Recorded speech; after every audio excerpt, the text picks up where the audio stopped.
ছোট ভাই চাস তো বিয়া বাড়িতে নাচতো কি ছোট ভাই নাক দিয়ে বিড়ি খাও? আরে ভাই এটা তো বিড়ি না ভাই। আরে তুমি আমার ছোট না, তুমি আমার শিখাইবা শিষ্য মনে ভুলে গেছে গুরুর স্থান কোথায়। ঠিক আছে, ওই যে কালকে যে শোরুমটা দিছিলা, ওই যে আইফোনের কি শোরুমটা, ওই যে মাঠের ভিতরে। আসলে তুমি একটা জিনিস অহংকার হয়ে যায় কথাটা বললে, কথাটা কি বলবো যে আইফোনটা যে চালানো, ওই যে আইফোনটা 16 প্রো যে ম্যাক্সটা আর কি নতুন নিলাম আর কি কালকে। তবে এই ফোনের আগে আইফোন যে সময় প্রথম বের হয়েছিল, ওই সময় তোমার জন্মের আগে আমি আইফোন চালাইছি। তুমি মানো এটা? তোমার জন্য বলতে আমার জন্মের আগে আমি আইফোন চালাইছি।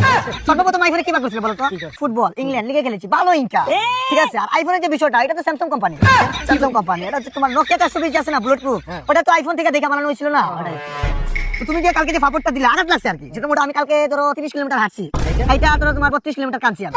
তোমার একটা কথা আমার রুহু পর্যন্ত আঘাত লাগছে, বুঝছো? আমার কলেজে আঘাত দিছে। তুমি যে আইফোন নিয়েছি শোরুমটা দিছো না, তোমার হাতে কি ফোন? আমার হাতে তো এখন ফোন তো ছোট একটা ফোন। এই ছোট ফোন, আমার হাতে আইফোন। ঠিক আছে, এবার মানুষের শরম দিবে না, আঘাত লাগে। ঠিক আছে, আমার রুহ অভিশাপ দিবে। ঠিক আছে, এই একটা সমস্যার কারণে আসছে সিলি বিষয়। তুমি তো আইফোন চালাইতো না, কালকে তোমার আইফোন দেখছিলাম, এটা সমস্যার জন্য। তুমি এটা সলভ করতে পারবা? কি সমস্যা বল? ওই মানে যে মাঝে মাঝে তুমি গেম টেম খেলি না, ওই যে পাবজি ফ্রি ফায়ার, ওইগুলো নিয়ে একটু ঝামেলা আছে আর কি। ও ফোনটার ভিতরে যদি তুমি একটু প্লে স্টোরটা ডাউনলোড দিয়ে দিবে। প্লে স্টোর আবার আইফোনে কিভাবে? এটা তো অ্যান্ড্রয়েড ভার্সন প্লে স্টোর। আরে চাপ আমার কি হইছে? এটা কার কাছ থেকে চুরি করে নিয়ে এসেছো? এইটা কবেড়া